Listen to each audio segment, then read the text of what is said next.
Get their fill of the sweet science 24 hours a day, 7 days a week. With a vast library of over 1,200 events from boxing's most memorable bouts of all time, Boxing TV melds the past greats with today's promising young stars. Boxing TV is the free go-to destination for everything boxing, including classic bouts, live events, and news and information. Boxing TV is available on Local Now, Distro TV, Sports.tv, Select TV, and www.watchboxing.tv. Follow Abrams Boxing on social media at Abrams Boxing on Twitter, Abrams Boxing on YouTube, and at Marc Abrams Boxing on Instagram. That's at Marc Abrams Boxing on Instagram. Sorry about that. Marc Abrams here. The Abrams Boxing Show. Another great week. Another huge show. We got three big guests. We got Jaron Ennis. Boots will be joining us later, as well as former 108-pound world champion Angel Acosta and Victor Morales. Let's get to it, as we have a ton of news to get to, a ton of fights to get to preview, to review. But most, obviously, the biggest news of the week was Saturday night in Las Vegas at the T-Mobile Arena. It was Dmitry Bivol went to 20-0 as he made the 11th defense of various WBA light heavyweight titles. Some were interim, regular, but now he's the WBA light heavyweight champion with an emphatic 12-round unanimous decision over pound-for-pound king and the legendary Canelo Alvarez, in what you have to term is a big upset. Canelo was as much as a 5-1 favorite, maybe a little bit more, maybe a little bit more than 5-1 favorite.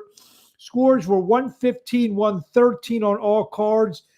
The fight was not that close. Some interesting scoring, to say the least, as all three judges not only gave Canelo Alvarez the first 4 rounds of this fight, but they agreed on all 36 possible scorecards in terms of the rounds, 12 rounds on 3 different scorecards, which, you know, it was a somewhat close fight. There were some somewhat close rounds. So it's hard for me to believe that they all agreed on the same scores for each round.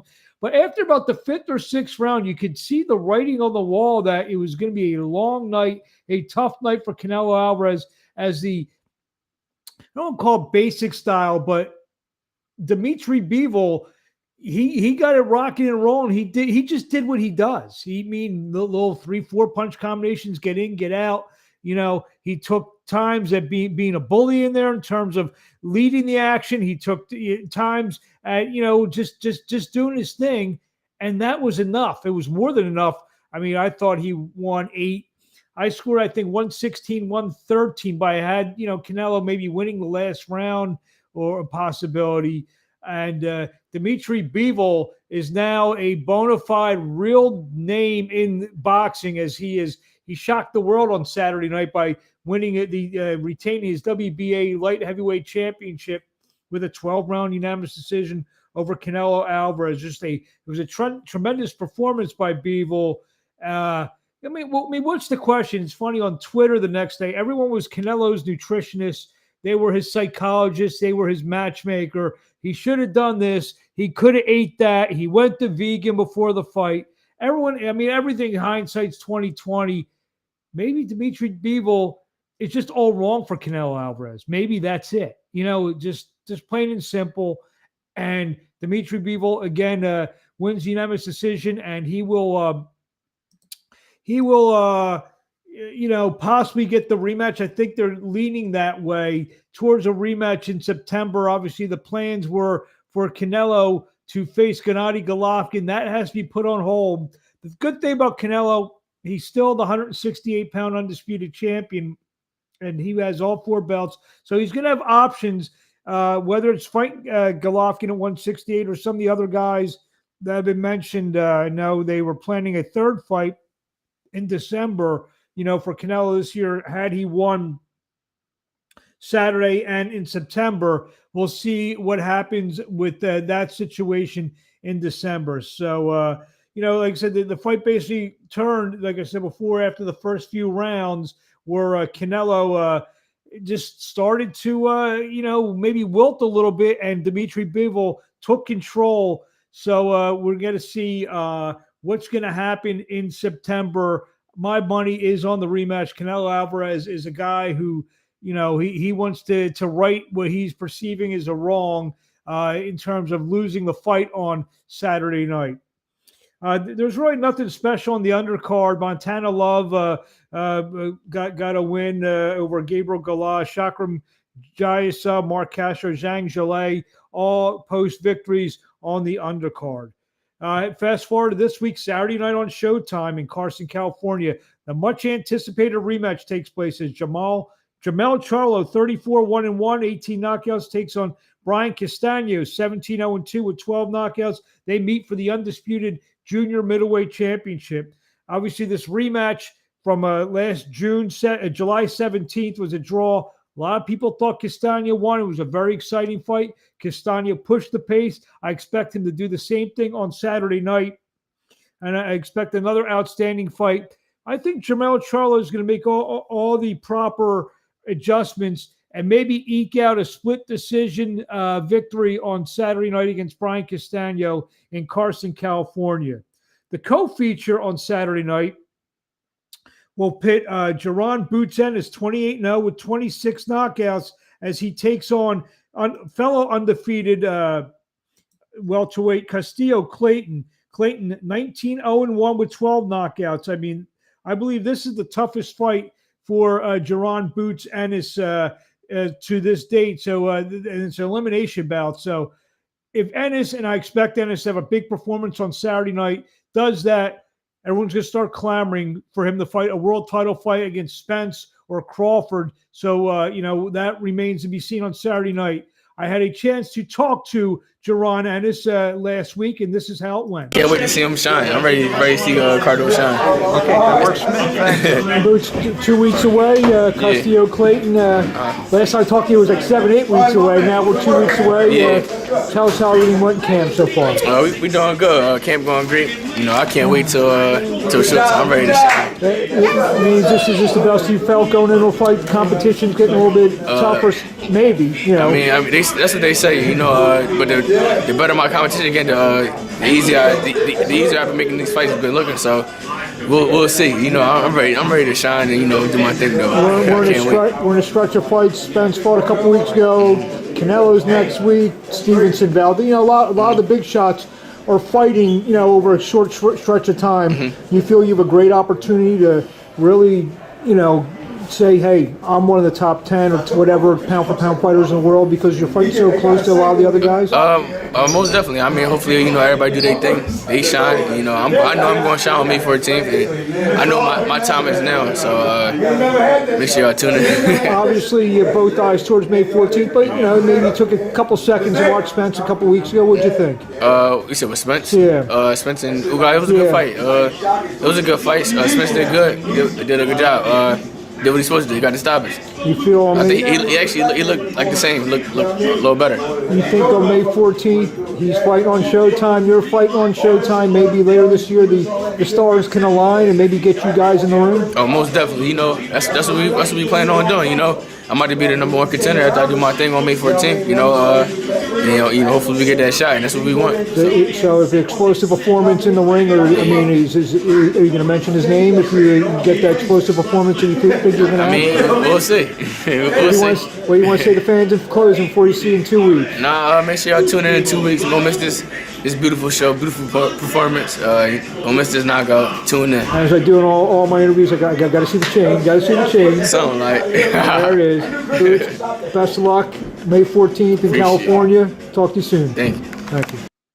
There you have it, Jaron Ennis, who's just one of the top fighters in the world Saturday night. I think he's going to have another explosive performance against a tough customer, a former Olympian, undefeated, 19-0-1, Custio Clayton. So that's a heck of a card on Showtime. Before Saturday night, Thursday night in Indio, California, live on DAZN. DAZN is Golden Boys coming back with their second installment of their prospect series, and the main event will see former light flyweight champion Angel Acosta, 24. Where's his record? 22-3, 21 knockouts. Take on Janel Rivera, 18-8-3, 12 knockouts. So Acosta wants one more go at it. And I had a chance to speak to the former light flyweight champion of the world, Angel Acosta, and this is how it went. Okay, whenever you're ready.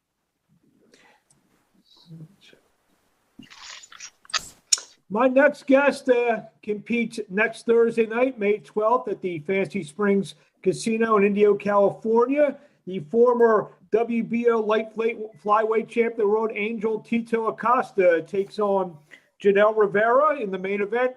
Tito, how you doing today? Tito, ¿cómo estás hoy? No, bien, gracias a Dios, estamos bien. He says he's good, like thank God he's doing well. We're several days away from the fight against Janel Rivera. Talk to us about your thoughts leading into this fight. Dice que faltan pocos días para la pelea. ¿Qué es lo que estás pensando ahorita antes de esta pelea? Pues estoy pensando pues la preparación que he hecho, el trabajo fuerte que he trabajado con Joel Díaz y con Oscar. Gracias que me han dado el apoyo de estar aquí en Indio y pues prepararme bien para esa pelea. ¿Se cortó lo último que habías dicho? Hello? He may have froze. I think he froze. ¿Me escuchan Hello? ahora? Okay, ya otra Hello. vez. No te escuché lo que habías dicho. No. Pues en cada pelea pues me preparo bien, estoy enfocado en eso, la preparación de Joel Díaz con Oscar, gracias que me han dado el apoyo de estar aquí en Indio y pues enfocado en la pelea de este 12 de mayo. He says he's really focused on the fight. He's had a really great preparation. He's done a lot of great work with Joel Diaz over in India, and he, is very happy for their support throughout this whole fight camp. Talk about, obviously you're coming off your loss to Nakatani back in 2021. What did you learn in that fight, and what do you feel you need to reassess going forward because of that fight? Dice que de tu última pelea, la pérdida contra Takahani en el 2021, ¿qué es lo que has aprendido sobre esa derrota y qué es lo que has hecho para ramificar esas faltas? Sí aprendí mucho en la derrota del 2021 contra Justo Nakatani. Pues yo venía de muchos problemas para esa pelea. Pues el día mi suegro, que era mi entrenador, y pues me vine para Indio a acoplarme acá con Joel Díaz y con Oscar, con el equipo acá. Y pues yo creo que fue muy poco tiempo para prepararme bien para la pelea y enfocarme. Y pues y no podía tumbarla, ya esa pelea se había hablado del 2019, del 2020 que día. Por la pandemia pues se atrasó mucho. Y pues nosotros decidimos agarrar la pelea y pues sucedió lo que sucedió, me agarró con un buen golpe y pues he aprendido mucho de esa derrota. He said he learned a lot from that loss. He had some personal problems going into that fight. He didn't feel like he had enough time to prepare and focus for it. I think there was a trainer issue with the preparation for the fight, and that's when they came over to Joel Diaz Indio. But he said, unfortunately, the fight didn't go the way he wanted to. He had a long layoff because of the pandemic. He had this opportunity. He decided to take it, but he didn't feel like he prepared enough. And what happened was, the other fighter caught him, and that's kind of what ended up happening. Rivera is also from Puerto Rico. Does that make me a little bit extra to fight another fighter from Puerto Rico? Dice que Rivera también es de Puerto Rico. ¿Cómo te sientes pelear contra otro peleador de Puerto Rico? Pues no es la primera vez que peleo con uno de Puerto Rico. llevo años sin pelear con uno, pero en mi principio de mi carrera fueron casi la mayoría puertorriqueños y pues sería uno más en mi récord, pelear con uno de Puerto Rico. El muchacho que voy a pelear con él, pues ya los conocemos, como quien dice, en el sparring. Fuimos en principio de mi carrera, pues llegué a hacer sparring con él y pues va a ser una pelea interesante y para el público de acá de Indio, Fantasy.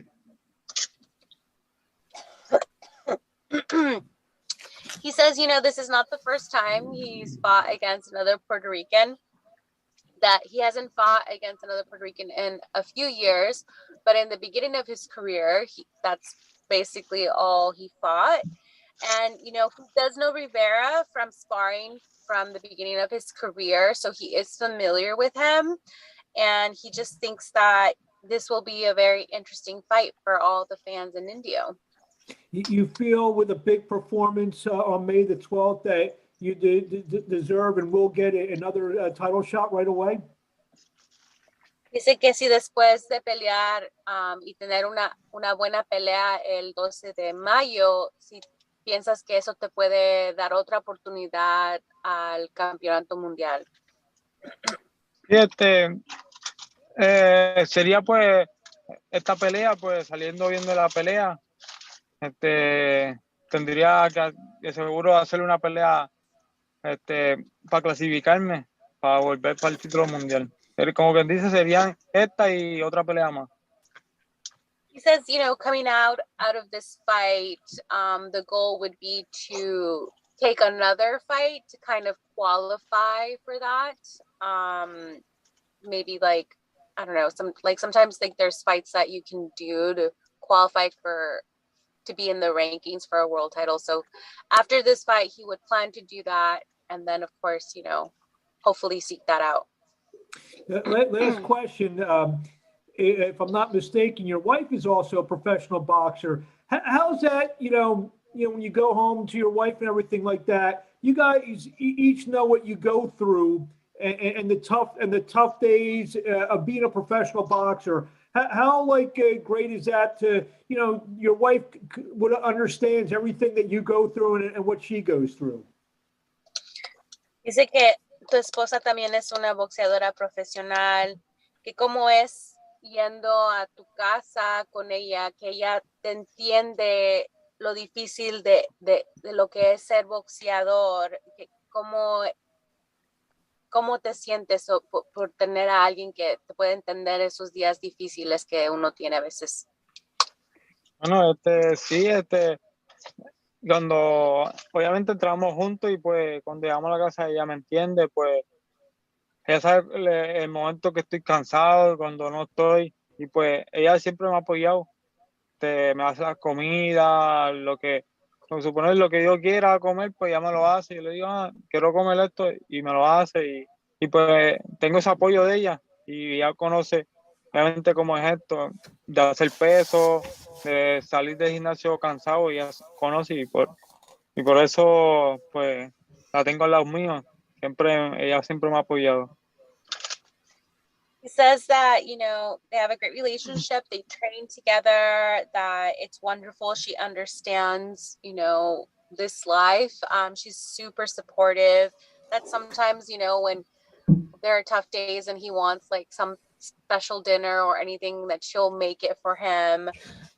She understands the difficulties of making weight, of being tired after a long training session. He's just very fortunate to have someone on his side that is very supportive and understanding. I think I know the answer to this, again, last question. Are you more nervous for your fights or her fights? Dice que si te pones más nervioso por tus peleas o las peleas de ella.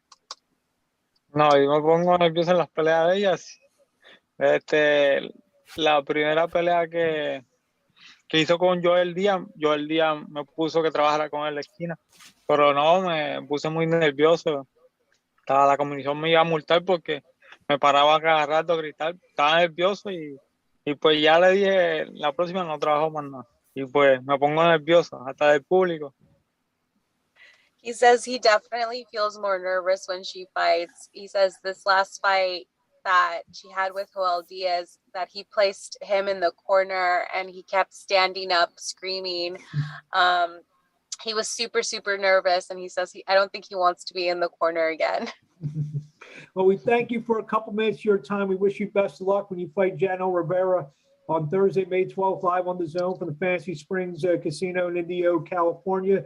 Angel Tito Acosta, the former WBO Light Flyweight Champion of the world. We thank you and good luck. Thank you. Thank you. There he is, the former WBO Light Flyweight Champion of the world, Angel Tito Acosta. A few minutes left, so a few more fights this week. Saturday night in Ontario, California, Gilberto Zurdo Ramirez, 43-0, 29 knockouts, takes on Dominic Bussell, 32-2, 12 knockouts. Ironically, Zurdo's been chasing Bivol. I think that chase may last a little bit longer now, as Dmitry Bivol may have bigger fish to fry come September. Co-feature bout, Williams Zepeda takes on former WBA 130-pound champion Rene Alvarado. Saturday on Triller pay-per-view, Sergey Kovalev, the former light heavyweight champion, tested Marc as a cruiserweight, 34-4-1, 29 knockouts as he takes on Tavar Pulev. Trevor Pulev, 16-0, 13 knockouts. Co-feature will pit Pulev's brother Kubrat against Jerry Forrest. And finally, Saturday afternoon in France, Tony Yoka, the Olympic gold medal winner, 11-0, 9 knockouts, steps it up against Martin Bacol, 17-1, 13 knockouts. Few news items this week. Don King finally announced June 11th will be the date for Trevor Bryan to defend the WBA heavyweight championship against Daniel Dubois. June 18th, a terrific fight I can't wait to be at. Artur Beterbiev, 17-0, 17 knockouts, takes on the common man, Joe Smith, 28-3, 22 knockouts for 3 light heavyweight bouts, unification bout. That fight will take place at the Hulu Theater at Madison Square Garden on June the 18th. On June 24th, Jonathan Gonzalez will make the first defense of his WBO Junior Flyweight Championship when he takes on former Filipino Olympian Marc Anthony Barriga. That will take place in Plant City, Florida. The WBO has elevated Paul Butler to the full champion after stripping John Riel Casimero. Casimero couldn't make his last 2 fights for various reasons. Paul Butler now is your WBO 118-pound champion.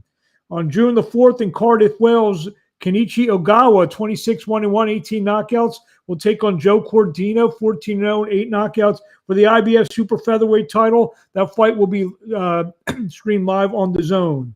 Also, a 2-time Olympian and the 2020 Olympic gold medal winner, Bakhtiar Jayalov, 10-0, 10 knockouts, will take on Big Jack Malay, 11-2-1, 7 knockouts. That will headline a Showbox, the new generation quadruple header at the Turning Stone Resort Casino in Verona, New York. That fight will headline, will kick off Hall of Fame weekend. It's an unbelievable weekend up there as they induct 3 classes. And, as that gets closer, maybe we'll get a couple of the Hall of Fame inductees on the show. Also on that card will be Elvis Garcia taking on Alante Green in a heavyweight fight. In another heavyweight fight, Igor Plavenko takes on Kolben Christensen, and also will be the pro debut of Tyler Tomlin. We'll get him on before that fight. He will take on Channing Thorson in a super lightweight bout or lightweight bout.